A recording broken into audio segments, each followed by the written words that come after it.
Fala galera, mais um Papo com o Investe Bruno, edição de número 13 do nosso podcast. Hoje a gente tem um convidado super especial aqui, o Lucas, do perfil @gerando fortunas. Prazer te receber aqui, Lucas. Obrigado por ter aceito o convite. Se apresenta aí, cara, fala quem você é, quantos anos você tem, o que você faz da vida, se apresenta aí pro pessoal.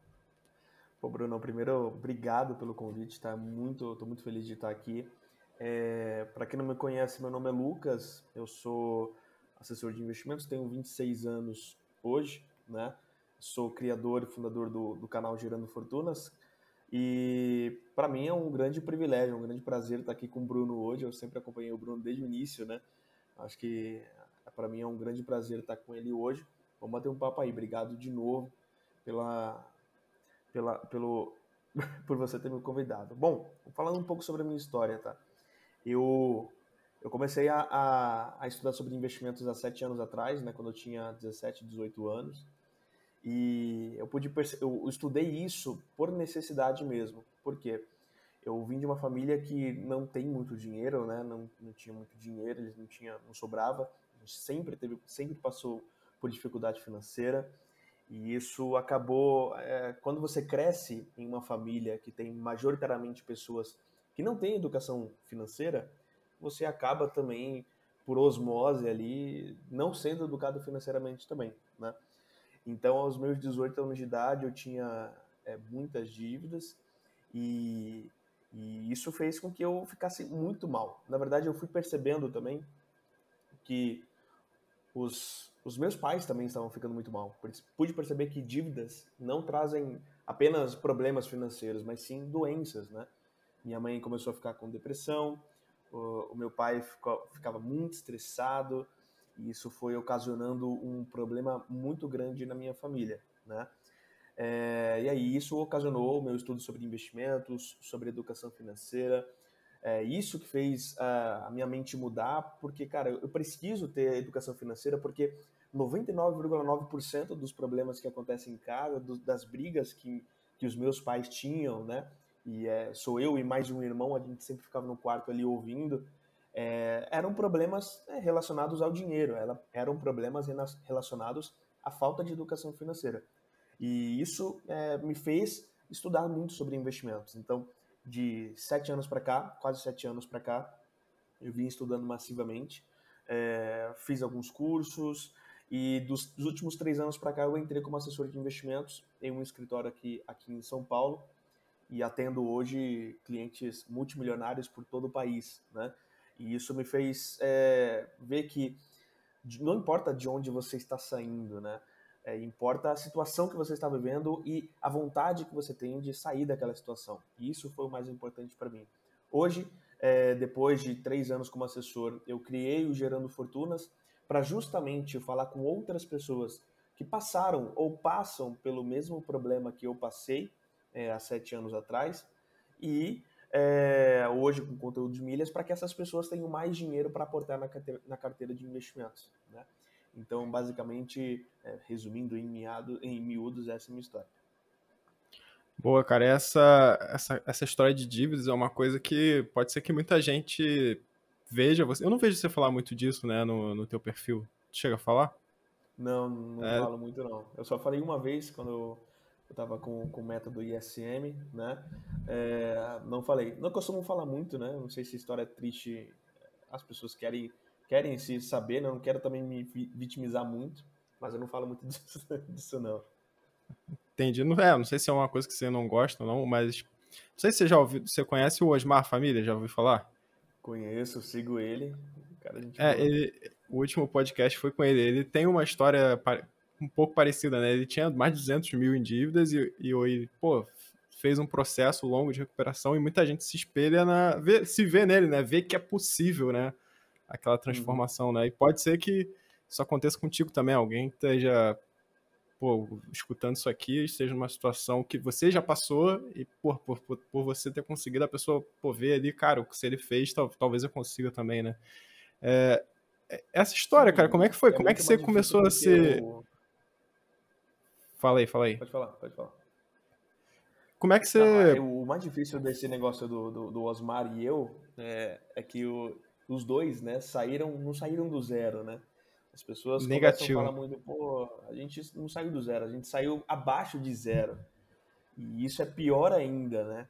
Porque você não tem nenhuma motivação. As dívidas, elas corroem ali o seu entendimento, o seu sono, elas corroem ali tudo que você passa no dia. Cara, você fica muito mal, a sua ansiedade sobe. Então, o que acontece? Quando uma pessoa ela tem muitas dívidas, isso acaba fazendo com que o pensamento dela acabe ficando somente focado nas dívidas. Eu tenho que pagar dívida, eu tenho que pagar dívidas e acaba não vendo outras coisas. Uma pessoa que começa do zero, não, olha, começando do zero, vou pensar em um tipo de negócio aqui, outro tipo de negócio ali, beleza. A pessoa que está começando no negativo já começa com uma puta pressão nas costas, né? Então, sair dessas dívidas, acho que é o principal foco, se uma pessoa tem dívidas, deveria ser, né? O principal foco. Desculpa te cortar aí. Nada, às vezes dá um delay aí, parece que um fala na frente do outro, mas é normal. Naquele teu processo lá, cara, que tu falou que tu foi gerando dívidas, tu acha que qual foi o fator principal para isso acontecer? Foi realmente que na época tu não tinha condições de, porra, ganhar um salário suficiente, ou de repente você tinha um crédito ali que você usou que não deveria, foi falta de educação, ou foi tudo misturado? Como é que foi? Na verdade, foi um pouco de tudo, né?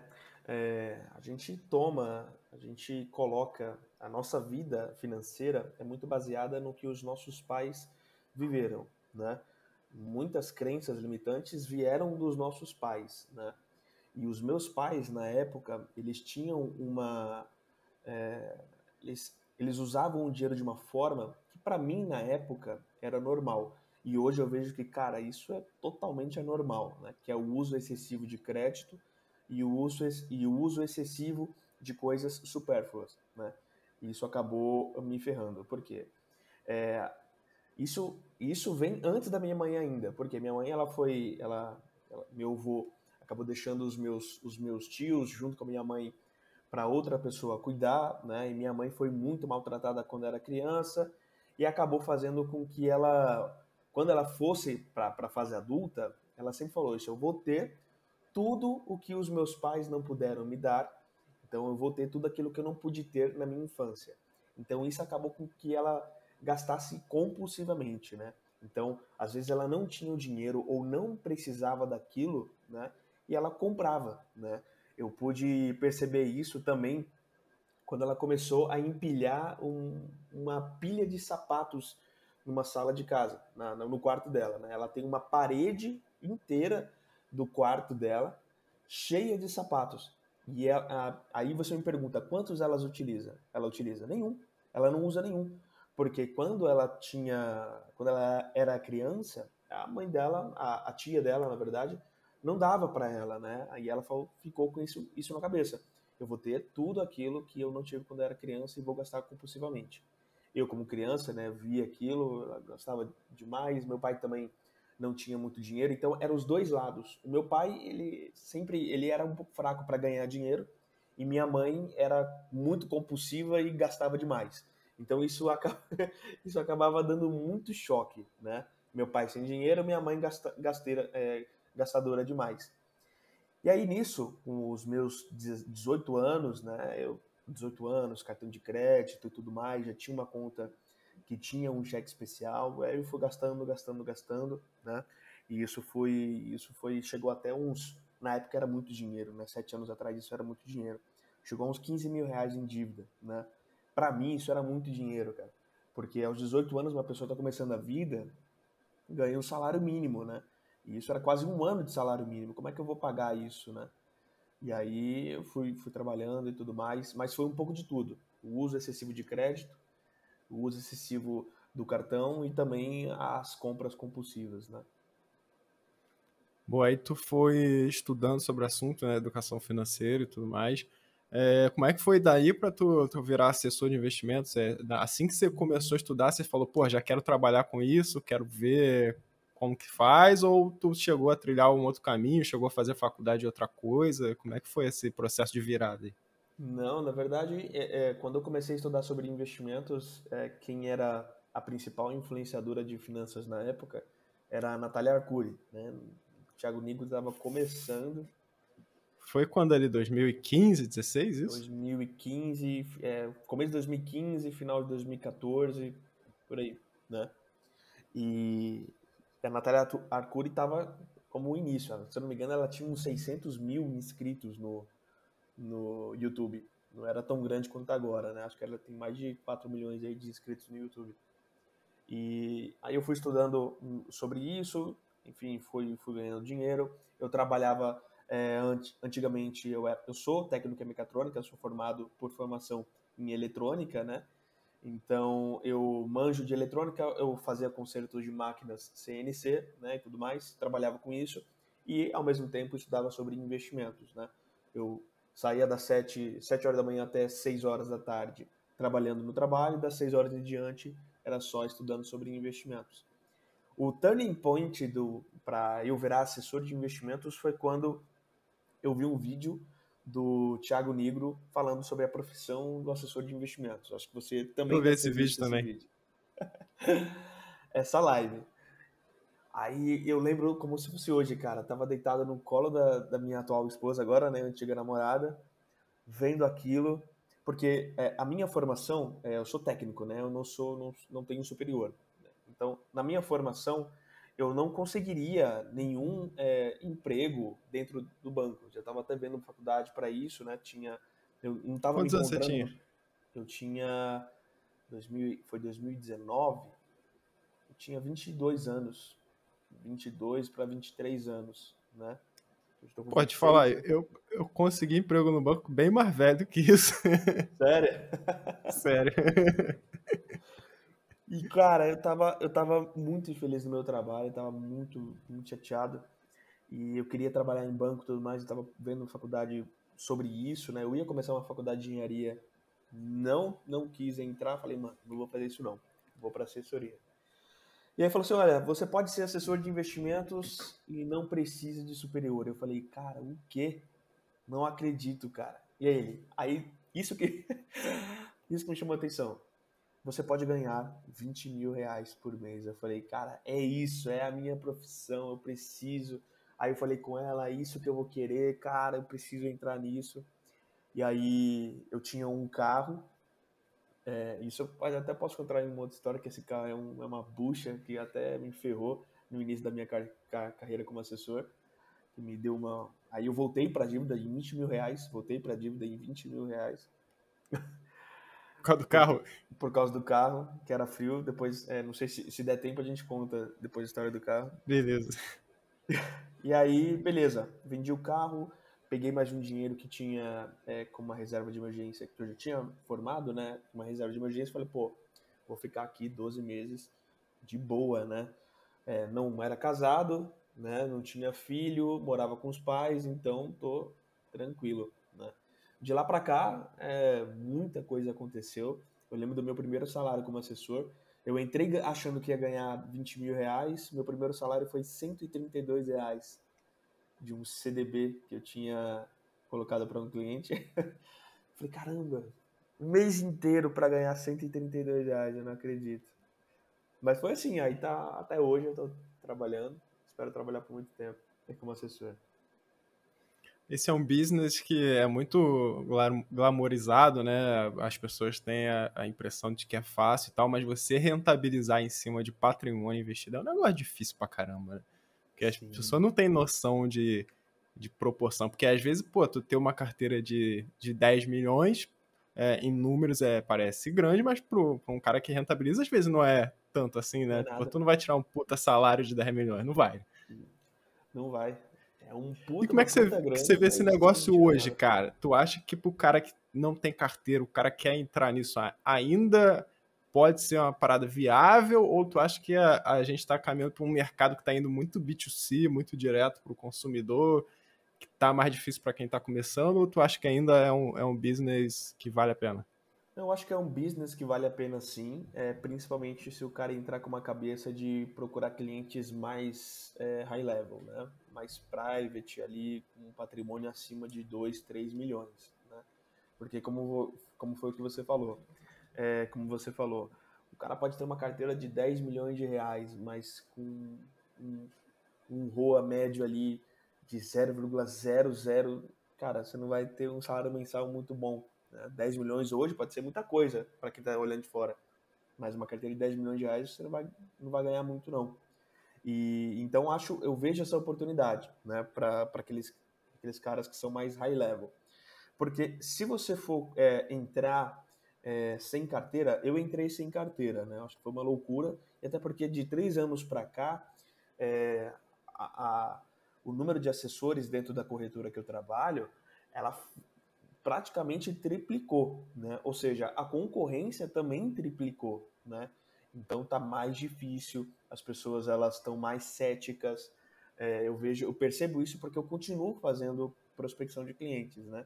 Eu não parei, né? Isso, aliás, isso foi um dos propósitos do Gerando Fortunas. Só que aí foi para um lado totalmente diferente do que eu não imaginava, né? Parecido comigo.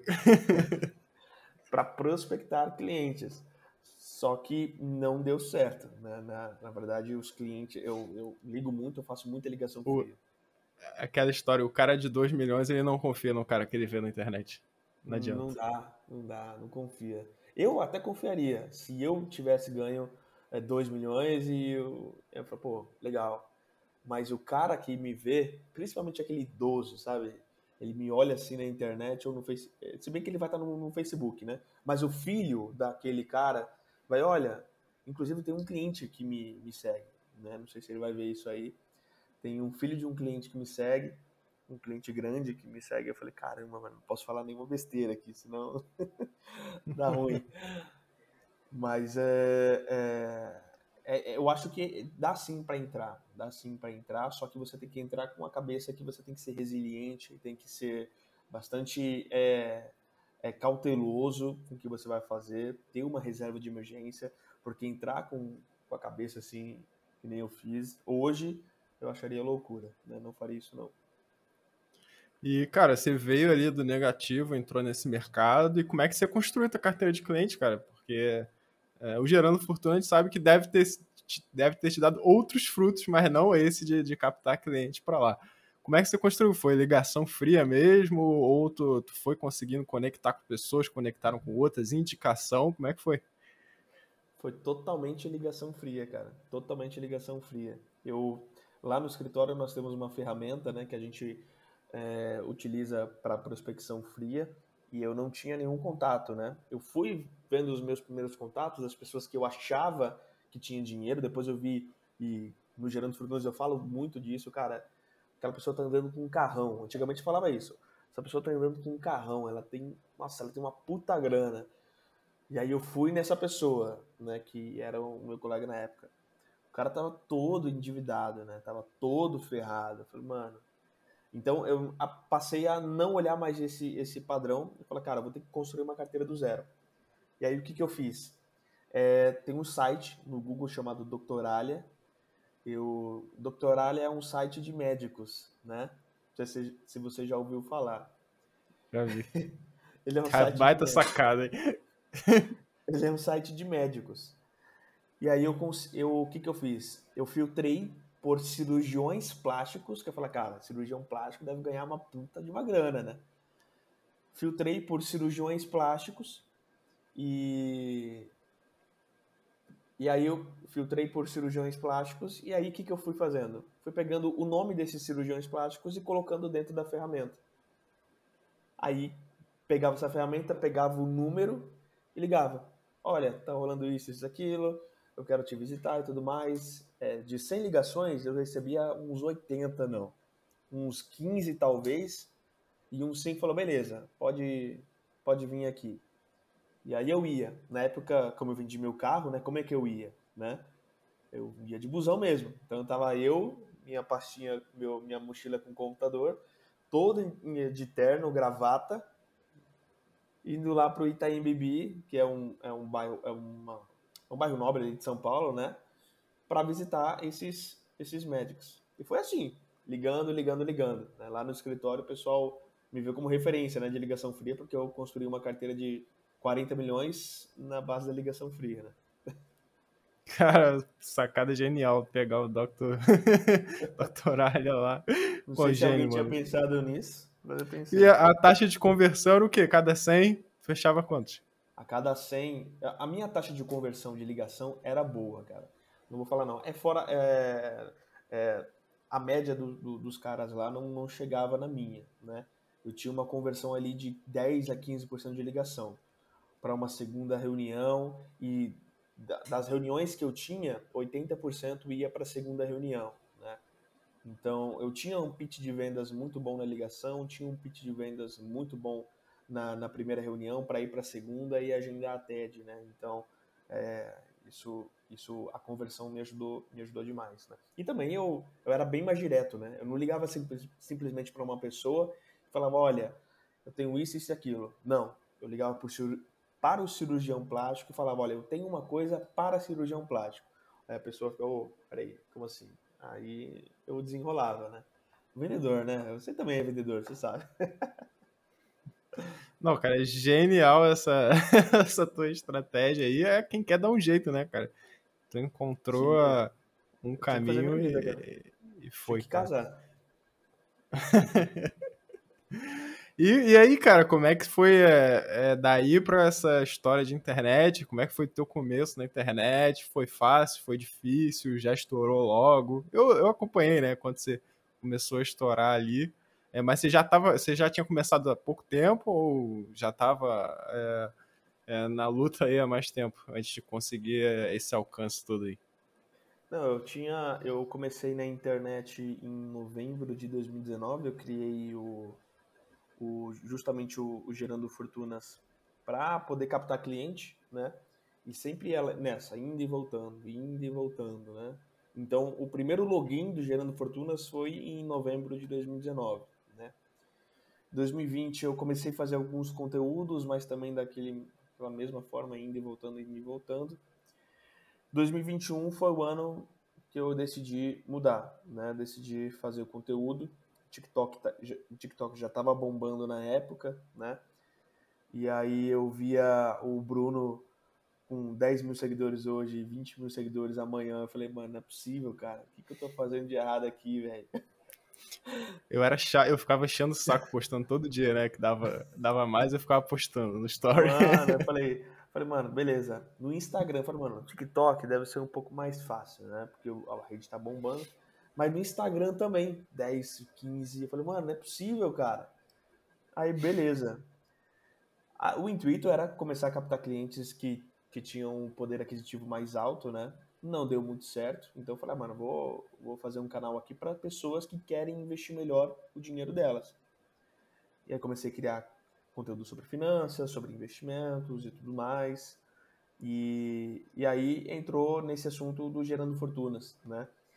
O Gerando Fortunas eu vejo que mudou minha vida bastante, né? Porque um ano atrás eu não pensava que estaria hoje, né? Nesse patamar hoje, né? Ainda não é o patamar que eu quero estar, mas para quem começou com 100 seguidores em 2021, hoje está com quase 20 mil pessoas acompanhando lá, mais de 1.500 pessoas diariamente nos stories acompanhando.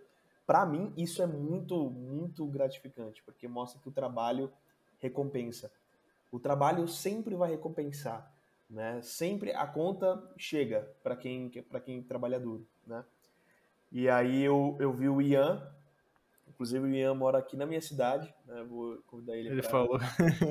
Vou convidar ele para ficar aqui em casa.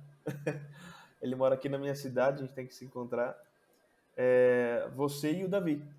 Falei, cara, esses caras eu preciso, o que eles estão fazendo? E aí eu resolvi fazer os vídeos de diálogo, né? No TikTok, no Instagram e tudo mais. Foi dando certo. Daqui hoje eu mudei a estratégia um pouco, né? Passei a utilizar uma estratégia um pouco diferente. Mas foi assim que começou, né? Eu lembro que na época eu e o Davi a gente vendia um serviço que a gente roteirizava, roteiro pra uma galera. O Arthur foi um que explodiu no Instagram com esse serviço, o Holly Money também fez. Eu lembro que você Foi. chegou a entrar em contato, mas você não chegou a fechar. Mas você pegou e executou sozinho muito bem, né? O troço estourou Foi. sozinho, né? Acho que é verdade, eu lembro disso. Lembro disso, que eu ia falar, que eu tenho. A mesma equipe que tá comigo hoje, que faz o método ISM, né? Que é o curso que eu tenho de investimentos mais completo, né? e que vai me ajudar agora no MPI, né, que é o Milhas para Investidores. É o mesmo pessoal, né? Eu falei, cara, olha esses caras, eles estão crescendo demais, eu preciso disso também, eu preciso de público, né? E aí a gente decidiu, não sei, nem lembro qual motivo, né? Faz um ano atrás desse negócio aí. Aí eu falei, decidi não fazer, eu falei, mano, vou copiar o que tá dando certo, então, vou fazer o que tá Não, mas acontecendo. eu achei sensacional, porque tu pegou e fez e deu, mano. É isso. Pegou, Foi, executou e deu verdade, certo. E o que você tá achando desse verdade. formato hoje, cara? Eu tô achando muito saturado essa coisa de personagem. Eu tenho buscado mudar também, fazer um negócio diferente. Deve ter percebido a mesma coisa. Percebi sim. E eu percebi também que o público que vem, ele não é tão qualificado, né? Não sei se você teve Sim. essa mesma impressão, né? Eu pude perceber muito isso quando eu abri as vagas para o método ISM, né? É um curso que tem um ticket não tão baixo, não é baixo o ticket. Eu acho que não, né? R$ 997 não é baixo, né? Não são todas as pessoas que pagam. E eu pude perceber que o pessoal vem muito desqualificado, né? Aí eu falei, mano, eu preciso mudar a estratégia, né? Não sei se você percebeu isso também. E agora eu tô fazendo conteúdos mais que tocam na ferida mesmo, né? Eu acho que esses conteúdos que tocam na ferida, que fazem a pessoa mudar, junto com esses de diálogo também, acho que vai dar bom, né? Mas eu também acho que está um pouquinho saturado. Não sei, né? Quem deve falar isso são os mestres, né? Eu sou mero mortal. Passo longe. Sou mais um que aprendeu no meio do processo e tô aprendendo até hoje, tentando executar também, né, cara? Eu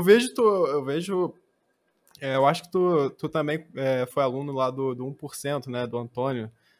Quando é que você começou a acompanhar o conteúdo dele na internet também? Foi nessa época aí? Eu vejo muita similaridade hoje na tua comunicação com a dele. Acho bacana esse lado de ajudar a galera a sair da CLT, né? Pô, empreender, ganhar um dinheiro extra. Acho legal, porque muita gente tem essa dúvida. Porra, quero começar a investir, mas não tenho dinheiro, né? Preciso ganhar mais para sair da minha situação. Como é que foi essa história aí? Eu conversei com o Antônio no início de 2021, né? Quando a mentoria dele custava R$ 150 por hora ainda, hoje custa R$ 2.000, né? E quem me moldou mesmo foi ele, né? Ele que me moldou todo o que eu sei, na verdade, do que eu faço hoje na internet foi seguindo ele, né? Ele que me moldou hoje. E, cara, o cara é mais novo que eu, 23 anos. O cara tem um puta conhecimento, tem um puta resultado, né? E ele que me mudou hoje. Algumas pessoas me perguntam, né, em quem eu me inspiro, né, lá nas perguntas, na caixinha de perguntas. Eu fico um pouco de receio de sair um pouco do conteúdo, que às vezes eu estou falando uma coisa ali bem importante e cortar o conteúdo bem no meio, eu não sei se a retenção cai, né? Mas se tem uma pessoa que eu me inspiro para fazer conteúdo e também para fazer tudo que eu estou fazendo hoje, tanto de lançamento de curso e também de mentoria, é o próprio Antônio. Porque o Antônio, eu fiz uma mentoria com ele quando eu tinha 300 seguidores, né? Eu tinha 300 seguidores. Os meus stories batiam incríveis 15 pessoas. E isso. E aí eu falei, cara, Antônio, de 15 pessoas, 10 eram amigos, né? 10 eram meus amigos, né? E aí eu cheguei pro Antônio e falei assim, cara, me ajuda, eu quero crescer e eu preciso crescer na internet e tudo mais. Aí ele me deu os passos, né? E eu fui seguindo, né? Conforme foi aumentando o público, eu fui intensificando aquilo que ele tinha me ensinado na mentoria, né? Então isso me moldou bem, né? Eu acho que eu vou até mudar porque até a escrita, o formato da escrita tá basicamente o mesmo, né? Mas isso é bom porque eu não quero inventar a roda. Se uma coisa já está dando certo, né? É isso. Por que eu vou inventar uma roda de uma coisa que já está dando certo? Se o investimento está indo muito bem, muito bom naquele momento, por que você vai lá e vai vender? Ou se o fundamento não se alterou, né? Deixa rolar. O fundamento não se alterou, para que vender aquela ação? Ah, porque eu estou me coçando aqui para vender aquela ação, não me aguento para vender. Cara, calma. Então, isso me fez ter muita diligência e também muito cuidado na hora de fazer meus conteúdos, né? Então, eu falei com ele, fui fazer primeiro o TikTok, depois fui para o Instagram. E sobre o assunto do aporte, o conteúdo dele é um pouco mais voltado para empreendedorismo, né? Tem ali uma parte de investimentos, né? Uma parte de investimentos que ele fala, está começando a falar um pouco, fala meio pontual, ele voltou mais por empreendedorismo. E eu estou voltando, é o mesmo assunto, porém com uma outra finalidade, né? Pro aporte. Pro aporte, exato.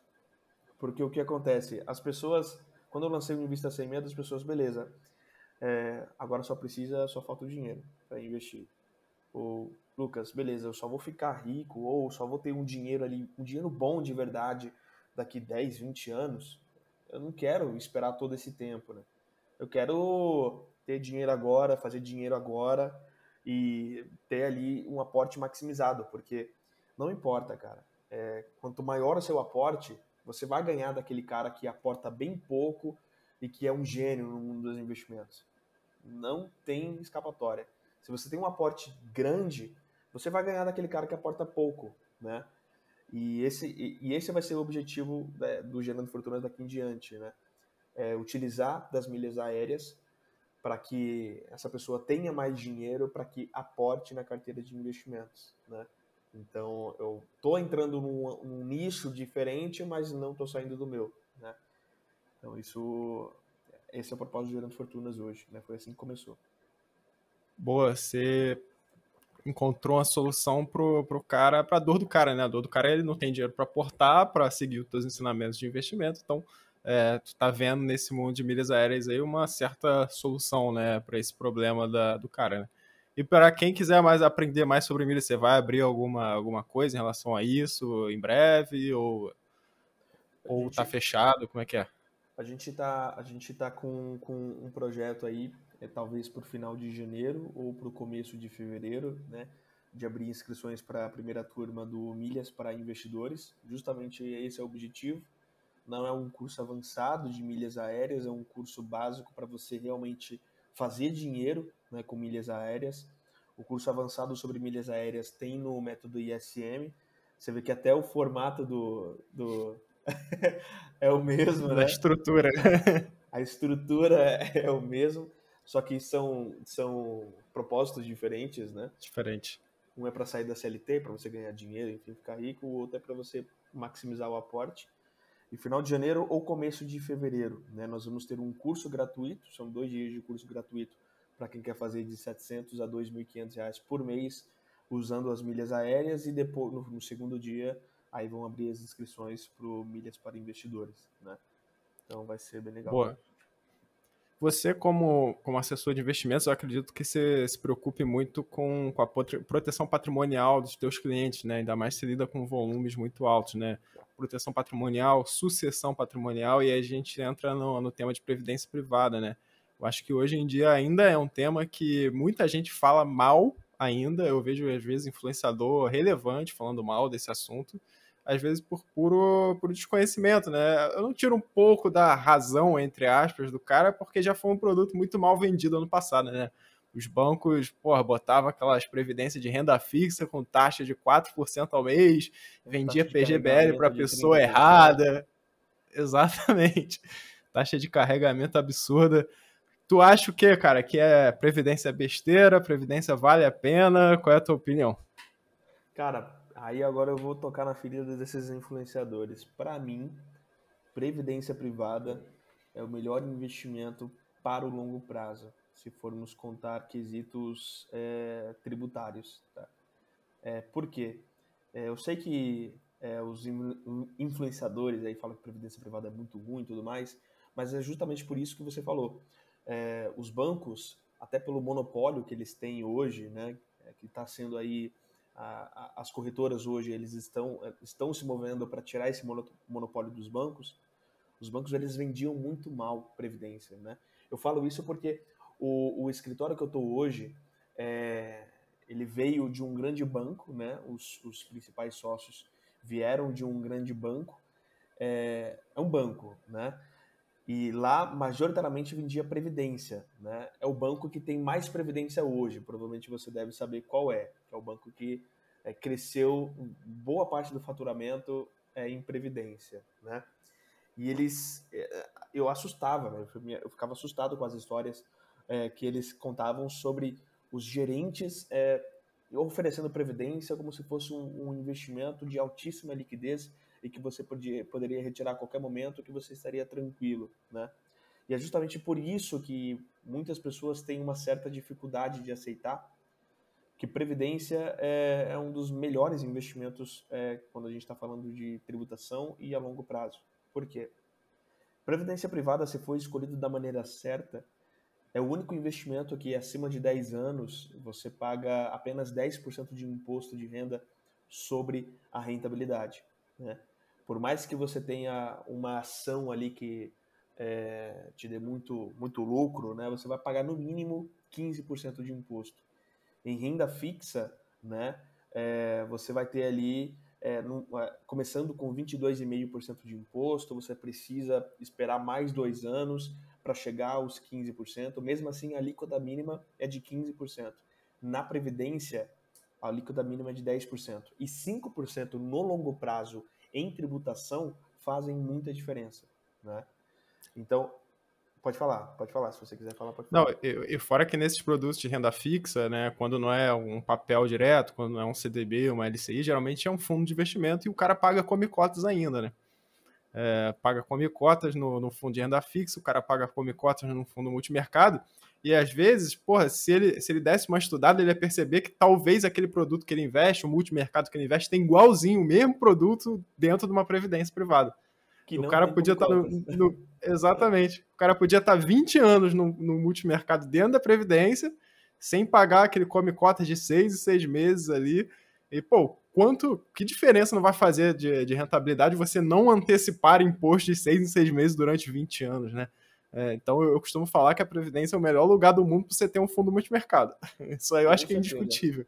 É indiscutível, porque a Previdência, principalmente por conta desse Come Cotas, é o melhor investimento, tá?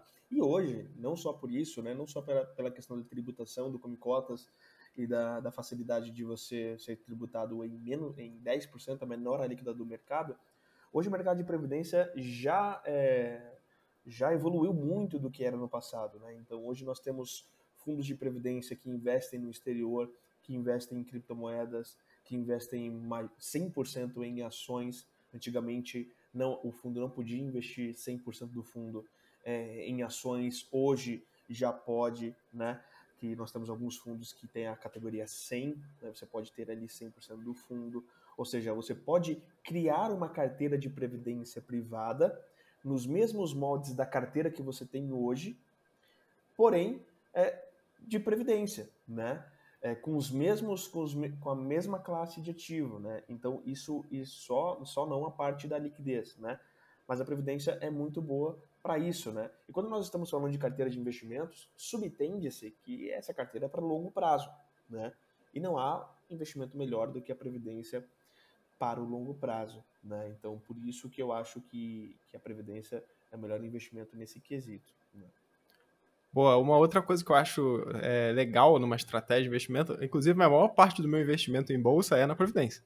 Eu não invisto direto em bolsa brasileira, né? Eu digo, na Previdência. Um que eu gosto muito dessa estratégia é que eu posso trocar a minha estratégia a hora que eu quiser. Por exemplo, eu acho que, sei lá, vou reduzir um pouco a minha exposição, já, a minha rentabilidade está legal, tô um cenário, estou achando meio ruim para frente, eu posso trocar parte da minha carteira de previdência para renda fixa e eu não pago imposto nessa troca, nem taxa, né? Então eu posso ir e voltar dentro da mesma instituição quantas vezes eu quiser que eu não pago imposto. Aonde que eu ia conseguir fazer isso no Tesouro Direto para ações, de ações para Tesouro Direto? Eu ia ficar pagando imposto toda hora, né? Fora a taxa, né? Se houver, né? De corretagem. Então eu acho muito legal essa flexibilidade que eu tenho, né? De fazer trocas de acordo com o cenário, de acordo com a minha convicção, sem ficar pagando imposto e taxa toda hora. E tem o lance da sucessão patrimonial, né, cara? Como é que tu enxerga a importância disso de planejar o patrimônio do cliente, blindar o patrimônio dele, utilizando a própria previdência ou até utilizando um seguro de vida, né? Como é que tu acha? Tu acha válida essas estratégias? Acho sim, acho muito válida, né? Eu acho mais válida ainda se você tem uma previdência privada acompanhada de um seguro, né? Porque a previdência privada não passa por inventário, né? Só para o pessoal que vai assistir entender. Quando você tem uma previdência privada e você venha a falecer, os seus beneficiários, aqueles que você cadastra, eles recebem aquele dinheiro, né? Depois do pagamento de imposto, né? É claro, recebem aquele dinheiro livre de inventário, né? Só que a parte de doenças, enfim, de acidentes pessoais, a Previdência não faz esse trabalho, né? Então, é importante ter um seguro atrelado à Previdência, né? Só a Previdência para proteção e blindagem patrimonial não acho que é tão viável, né? A Previdência e um seguro é muito bom, porque vamos supor que essa pessoa ela tem ali o poder de geração de renda dessa pessoa seja afetada por algum motivo, né? Ela sofreu um acidente, né? E aí ela não tem um seguro de vida. A primeira fonte de renda que essa pessoa vai pegar para poder custear o custo de vida dela vai ser dos investimentos. Se ela perdeu totalmente a fonte geradora de renda, vai tirar dos investimentos. E é justamente isso que a gente evita, né? Utilizando um seguro. Quando o seguro de vida está lá, você sofre um acidente, o seguro te paga um sinistro, às vezes te paga uma indenização vitalícia, e para que você não precise tirar dos seus investimentos, né? Então, acho muito importante, sim, todos terem uma previdência acompanhada de um seguro. Eu tenho uma história, inclusive, que aconteceu com um assessor lá do meu escritório, que ele tinha um carinha, né, que tinha uma previdência lá de cerca de 800 mil reais, né, e ele não sabia, porque o banco vendeu para ele como se fosse um tipo de investimento comum, né, então não colocaram beneficiário na previdência dele, né, e o que aconteceu? A esposa foi lá tentar puxar a previdência, né? Não conseguiu puxar a previdência porque você só consegue resgatar a previdência caso você seja beneficiária, apresente os documentos e tudo mais. O que ela teve que fazer? Ela teve que pedir um empréstimo para poder pagar a previdência, para poder pagar o inventário, para poder ter acesso à previdência, né? Então, as pessoas, elas acabam, eu acho que muitas pessoas, na verdade, eu acho que 90% da população brasileira negligencia o que nós temos hoje dentro. Se uma pessoa morre hoje em dia, o que ela vai ter que pagar, né? Porque hoje em dia no Brasil, para você morrer, você tem que pagar, né? Você paga imposto para morrer, né? Uma pessoa, quando morre, e se ela tem um patrimônio, se não tem nenhum mecanismo de blindagem patrimonial, de sucessão patrimonial, 20% daquele patrimônio vai para o saco, que é inventário, custos advocatícios. Advogado. Então, vai tudo para o saco, né? Quando você tem uma previdência privada mais um seguro, isso acaba facilitando muito a vida, né, de quem fica, porque quem vai já foi. Resolve 80% dos problemas, né? Porque tu manda a documentação lá para a seguradora, 30 dias depois, se tiver tudo certinho, já está na conta dos beneficiários e às vezes é o dinheiro que você vai pagar as outras custas, às vezes a pessoa tem imóvel, enfim. Às vezes é o dinheiro para dar o fôlego financeiro ali para sair de uma situação difícil. Enfim, tem N... Dá pra gente ficar 3 horas falando desse assunto, né? Tem o lance do PGBL também. Tem um lance do PGBL também, que quem faz a declaração completa pode usufruir de um ganho fiscal, né? Mas tem que tomar cuidado, porque quem não for usufruir desse ganho fiscal, se fizer o PGBL, paga imposto sobre o valor total. Eu já peguei casos assim, do cara que fez o PGBL errado, às vezes por causa de uma indicação de um gerente que não sabia, enfim. Aí o cara foi ver, fiz um PGBL, não usufruí da parada e vou resgatar, vou pagar 30% de imposto. E o pior, tem aqueles caras que também aportam mais do que precisa ali, né? E fica perdendo dinheiro no PGBL, e isso também acontece muito, por falta de conhecimento dos gerentes também, né? Isso é complicado demais. Então, eu falo o seguinte, se você faz a declaração completa, você tem que considerar, pelo menos, estudar esse assunto, estudar o que é um PGBL, fala com alguém que entende, fala com um assessor, fala com um gerente qualificado, né? Que hoje em dia tá bem melhor esse...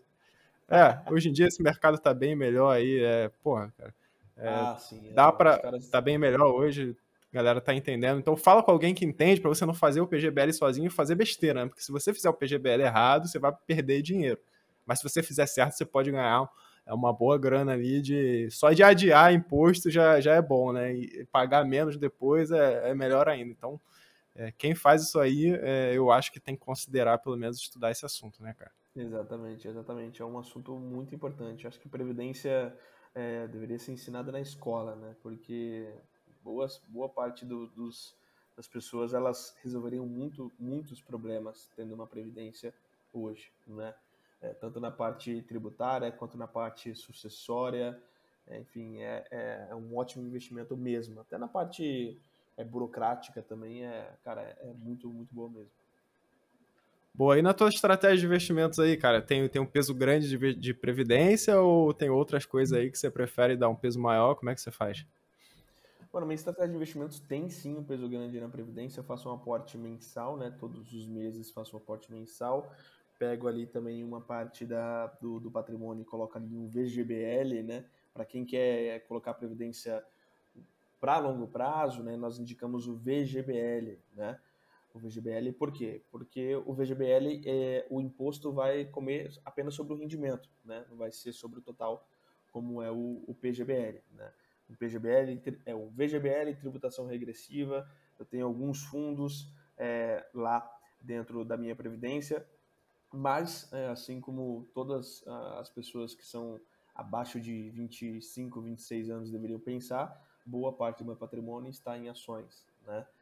Porque quando você é bastante jovem, você precisa ter boa parte do seu patrimônio em ações, porque o tempo está ao seu favor, né? Quanto maior o prazo de um investimento de risco, menor vai ser a oscilação. Quando você pega uma janela muito curta para você analisar uma ação, por exemplo, o gráfico de uma ação, você vê que a ação oscila pra caramba em um gráfico bastante curto. Porém, quando você coloca a janela de tempo um pouco mais longa, você vai ver que aquelas oscilações que antes eram muito grandes, em uma janela mais longa, não são tão grandes assim, né? Então, eu acredito que para quem é jovem, o investimento em ações é o melhor investimento hoje. Mesmo que seja a crise e tudo mais, cara, vai, porque eu tenho certeza que no longo prazo você vai ter bastante sucesso. Tenho duas reservas, né? Uma reserva de oportunidade e uma reserva de emergência, né? A reserva de oportunidade, caso, né, por exemplo, eu tive que usar agora quando de julho para cá, na verdade eu venho usando de julho para cá muito, né? A minha reserva de oportunidade, a bolsa vem caindo disparada para cá. E também a reserva de emergência, que também todo mundo deveria ter, né? No mínimo 6 meses aí do custo fixo mensal. Se bem que o casamento tá tirando muito, meu. Mas tá indo lá. Mas a minha estratégia, majoritariamente, parte em previdência, pensando na aposentadoria, né? Parte em ações, um percentual em liquidez. Não curto muito os fundos multimercado, né? Não me apetece muito, né? E uma parte em Bitcoin. Eu antigamente eu me expunha aos Bitcoins através do fundo da Hashdex, né? Eu não sabia que eu poderia ter uma conta ali, não sei se pode falar, mas uma corretora de criptomoedas que tem aí. Eu não sabia, porque, para quem não sabe, assessor de investimentos não pode ter conta em outra corretora, né? Que não seja a corretora que ele está registrado, né? Então, eu não sabia que Bitcoin não Mas é um valor imobiliário. cripto pode? Cripto Boa. pode. Cripto pode. Então, eu tô lá investindo os meus Bitcoins e tudo mais. Eu fiz o caminho inverso, sabia? Eu comecei numa exchange, foi acho que Bitcoin Trade, se eu não me engano. Mas aí eu transferi para uma wallet, né? Aquelas wallet de celular. Aí, Sim. pô, beleza, era um valor mais ou menos ali. Aí o troço começou a dobrar de preço. Eu falei, pô, agora se eu perder isso aqui eu vou ficar bolado. Eu comecei a procurar vulnerabilidades nessa carteira digital, comecei a ficar noiado, né? Pra ver se Aí eu alguém fiz o vai caminho. pegar esse dinheiro. Eu falei, pô, se isso aqui sumiu, já vou ficar bolado. Antes nem tanto, mas agora eu vou. Aí eu vendi e fui pro fundo. Que No aí tem Hashdex. custódia No Hashdex. profissional. Tem custódia profissional, seguro, enfim, eu não vou. Não tem a chance de eu ser. Menos chance, né? De eu ser hackeado ou de eu perder a chave, né? Então eu fiz esse Sim. caminho para segurança contrário. Então, E, quando eu descobri a Hashdex, eles tinham acabado de começar, na verdade, a gente teve uma reunião com eles, né? E aí falou, pô, legal, cara, gostei desse assunto, porque quem é assessor também tem reuniões com gestoras e tudo mais, a gente tem bastante reuniões, né, com gestoras. E a gente teve reunião com o gestor da Hashdex, né, se não me engano é o Ricardo, alguma coisa assim. E aí aí eu comecei a aportar em Bitcoin e tudo mais, foi o meu primeiro contato aí, né? Mas eu manjo de investimento, sei tudo, mas o meu principal foco agora é gerar mais patrimônio, né? Porque, cara, 10% de 100 mil é 10 mil reais, né? Beleza. Agora, 10% de 10 milhões de reais é 1 milhão de reais, né? Então, quanto mais patrimônio você tem, mais você ganha, e esse é o meu objetivo agora. boa, a gente tá caminhando pro final aí. Ainda tem algum tempo para contar a história do carro ou você tem algum compromisso agora? Não, tenho tempo sim. Vamos lá. Quando, quando eu comecei a minha carreira como assessor, eu tinha um carro, né? Um i30, né? Até contei essa história para meus amigos agora, que eles não sabiam dessa história. Eu tinha um carro, um i30, eu falei, cara, preciso de um dinheiro para juntar com a minha reserva de emergência para completar um ano ali, né? Um ano e meio de reserva. E aí, beleza. Eu comprei esse carro, na verdade, de um amigo meu, que era policial, né, que é policial, na verdade, né? Tomara que ele não veja esse vídeo. Tô brincando. Não vou citar nomes. Comprei ele de um amigo meu e eu tinha um outro carro. Falou, olha, Lucas, isso aqui tem de um amigo, né? Amigo meu, né? Esse carro aqui eu tô vendendo por 20 mil reais, um i30. Falei, 1,30 por 20 mil reais? Não é possível. Beleza. Eu falei, mano, eu tinha um casinho na época, um K daqueles novos, né? Eu tava pagando ainda na época. Eu falei, eu vou fazer isso. Vou comprar esse carro aí. Aí eu vendi o carro, né? Vendi o i30 para um outro colega dele, que também era policial. Ele comprou o carro de mim. E eu fui, peguei empréstimo. Olha só a bobagem. Peguei empréstimo, isso é 4 anos atrás. Peguei empréstimo para terminar de comprar o carro. Beleza. Aí, quando eu fui vender o carro para ser assessor, né? Aí eu falei, ó, vou vender o carro para ser assessor e beleza. Falou, olha, aí ele falou assim, olha, Lucas, beleza, tem uma quitação aqui, né? Quitação que o carro ele era de leilão, foi o que ele falou para mim na época. O carro era de leilão, tem uma quitação, só vou precisar que você quite e tudo mais. Eu falei, beleza, me dá a procuração que eu faça essa quitação, né? Porque tinha uma procuração, tava com o policial, né? Tinha uma procuração que eu faço essa quitação e vendo o carro, né? Já estava vendo o comprador, tudo mais, umas pessoas já tinham visto o carro. Beleza, não consegui vender para ninguém, né? E aí, resumindo a história, eu vendi para o mesmo cara que comprou o meu antigo carro, né? Cheguei para ele e falei assim, olha, eu estou vendendo esse carro aqui, você quer? Ele, quero, eu vou pegar o carro também. Pegou, comprou de mim, né? E aí, falou, olha, resolve com o cara, né, que me vendeu, que eles eram amigos, né? Resolve com o cara a questão da procuração para você passar pro seu nome do carro. Beleza. Ele foi ver a procuração, beleza, depois me liga ele, Lucas, tem uma novidade para te contar. Eu falei, o quê? Então, a procuração era falsa. Nossa. Você sabia que eu podia te prender hoje, né, por receptação. Eu pensei, falei, cara, não acredito, cara, não acredito. Eu tô começando minha carreira como assessora já agora, eu não posso ter nada no meu CPF, porque para você trabalhar em banco, você não pode ter nome sujo, você não pode ter restrição, você não pode ter nada, né? Eu tenho nada, vou comprar, vendi o carro, falei, olha, Lucas, eu sei que você não fez nada, a gente vai conversar com um outro rapaz, a gente vai resolver. Depois o outro rapaz me ligou, cara, você tá maluco? Por que você foi vender o carro para ele? Ele é investigador da polícia, agora ele tá me investigando. Que rolo, Isso, mano.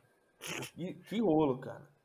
Aí eu tive que pagar umas documentações, enfim, terminei com quase 20 mil reais em dívidas aí desse carro. Me passava a perna, né? Porque o cara sabia que o carro era frio, né? Tomei um golpe, até nisso eu sou que nem o 1%, né? 1% também, o Antônio também tomou um golpe. Ele tem Eu uma história também. muito louca, né, cara? Cara, O ele tem cara uma me história. passou um. Caraca, mano, que rolo, cara. E aí, cara, comecei a trabalhar já com menos 20 mil na conta, né? E isso, menos 20 Com mil com salário um de carro, né? R$ 150. Um salário de R$ 150, né? Eu tenho uma história também como assessor que eu falo, cara, eu sou muito resiliente. Eu tava atendendo esses médicos, essa é rápida, tava atendendo esses médicos e eu sempre, como eu ia de ônibus, né? Eu sempre colocava 2 visitas perto, né? Uma de manhã e outra à tarde perto, porque, cara, não tem como eu ficar andando com uma mochila com notebook nas costas, cheio, com um terno, gravata, não tem como isso. Aí eu coloquei 2 visitas na Joaquim Floriano, que é lá no Itaim, que é uma rua lá no Itaim, aqui em São Paulo. Coloquei 2 médicos, um de manhã e outro à tarde, né? Eu fui, peguei um ônibus lotado, esse dia estava lotado o ônibus. Peguei o ônibus para ir lá, virando 40 minutos de ônibus. Virando a rua, o médico me fala: Lucas, não vou conseguir te atender hoje, o médico da manhã. Não vou conseguir te atender hoje, me desculpa. Me liga depois de amanhã que eu tento ver um horário na minha agenda. Isso às 10 da manhã, que era o horário que estava marcado. Eu falei, beleza, o que eu vou ficar fazendo aqui até 4 horas da tarde? Não tem como eu voltar para casa. A outra visita é só 4 horas da tarde. Aí eu fui lá, sentei numa pracinha de alimentação que tinha lá, abri o computador e fiquei lá, das 10 da manhã até 3:30 da tarde, trabalhando na rua, o calor dos infernos lá, trabalhando na rua lá. Beleza, deu 3:30, vou pro outro. Cheguei no outro lá, na recepção, eu falei, olha, vou falar com o doutor tal. Ela falou, beleza, eu vou ligar. Ligou e falou, olha, ele acabou de sair. Pediu até para a secretária falar para você entrar em contato com ele amanhã, porque ele não vai conseguir te atender hoje, estava com uma cirurgia de emergência. Aí eu falei, não acredito, cara. Eu saí de casa 8 horas da manhã, cheguei em casa 6 horas da tarde, não atendi ninguém, só fui bater perna e trabalhar na rua. Ela fala, cara, para ser assessor de investimento você tem que ser resiliente, cara. Se você não tem um carro, não tem contato, você tá frito. Então, se você tá ouvindo essa mensagem, quer ser assessor de investimentos, tenha contatos e tenha um carro, porque foi bastante difícil. Ou tenha muita resiliência igual você, né? Muita força de Ou tenha muita vontade, quer resiliência, fazer. força de vontade. Exato, para fazer acontecer. Cara, sensacional a tua história. Tem algum livro aí, cara, que tu leu nesse meio tempo, que tu acha foi marcante de alguma forma, que tu recomendaria pra galera dar uma lida aí? Cara, tem sim, tem um livro que eu recomendo muito para quem tá me seguindo. É um livro um pouco denso, né? Um pouco complicado não complicado de ler, eu acredito que para quem está iniciando é um pouco complicado, que é o livro O Investidor Inteligente do Benjamin Graham, né? Esse livro me fez pensar muito, né? Grande parte das estratégias de compra eu tiro dele, apesar de algumas estratégias eu não concordar, né? Ele só olha preço, né? Eu acho que isso não, não sei se na minha estratégia cabe muito bem hoje, né? Ele olha única e exclusivamente o preço. Mas eu vejo o valor da empresa. Mas tem um trecho do livro que eu gosto bastante e que eu acho que as pessoas deveriam levar para a vida, né? Que trecho é esse? Ele fala assim: o mercado é como um pêndulo que oscila entre o otimismo insustentável, o que torna as ações muito mais caras, e um pessimismo injustificável, o que torna as ações muito baratas. Ele diz no livro que o investidor inteligente é aquele que vende para os otimistas, que estão comprando a qualquer preço, e compra dos pessimistas, que estão vendendo a qualquer preço. Então, eu acho que isso é interessante, porque o investidor inteligente é aquele que sabe aproveitar bem os momentos de mercado e não vai junto com a manada, né? Tá todo mundo vendendo, existe um motivo e se o fundamento não se alterou, por que eu vou vender também? Na verdade, pode ser uma oportunidade para comprar mais, né? Ou tá tudo subindo, por que eu vou subir também? Aí entra o FOMO, né? Que é o Fear of Missing Out. Por que eu vou comprar também? Ah, cara, isso é o que eu vejo nos games de NFT, criptomoedas, tudo mais. Tá tudo subindo. Agora deu uma queda, né? Mas quando tava tudo subindo, o pessoal, cara, precisa entrar. não posso perder essa oportunidade. Quando a pessoa fala, não posso perder essa oportunidade, cara, você já vai perder dinheiro, isso é fato, né? Mas eu acho que é isso. O cara não ir com a manada e buscar pontos estratégicos de compra e estudar bastante o mercado. Isso aí que você falou é interessante, né? Eu sigo muitos analistas no Twitter, né? E eu vejo, às vezes o cara fica conhecido por ter indicado uma ação que a ação subiu e tal. Eu vejo a pergunta muito frequente, né? Ainda dá tempo de entrar? Né? O cara, depois que sobe, que ele vai ver, você vai ver, pô, agora será que ainda dá tempo de eu entrar? Quer dizer, o cara sempre vai nesse medo de ficar de fora, né, da alta e justamente nesses momentos costumam, né, não é sempre, mas costumam ser os piores momentos pro cara entrar, né? Isso literalmente quebra alguém, né? Quando eu tava trabalhando como assessor também em 2020, tava aquele negócio da Cogna, da Conga, né? Lembra? Da Conga, que Conga é 10 e tudo mais, né? Eu comprei algumas opções, né? Eu já estudava opções bastante, né? Eu fiz de 17, saiu para quase 70 mil reais nessa época, né? E na hora do IPO da Vasta, quando eu tava lá com o valor, eu rolei a opção, eu tava com uma opção de strike 9, rolei a opção para 10 um dia antes do IPO da Vasta, né, que era uma subsidiária da Cogna lá no exterior. A Cogna, eu falei, cara, eu não posso ficar fora dessa. Eu caí no FOMO, no Fear of Missing Out. Não posso ficar fora dessa. Eu já tinha feito um lucro muito bom, já estava dando quase 400% de rentabilidade. Mas eu não posso ficar fora dessa. E o pior é que tava todo mundo falando que o IPO ia subir 50% no IPO e a ação da Cogna ia subir 15%, 14%. Eu falei, cara, eu vou fazer 200 mil reais aqui agora.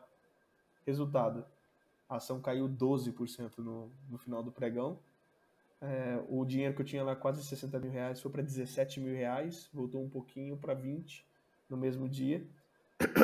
E eu quase quebrei nessa época também. Cara, tem muita história. Depois a gente pode marcar um outro podcast. Mas aí Só falando dessa história.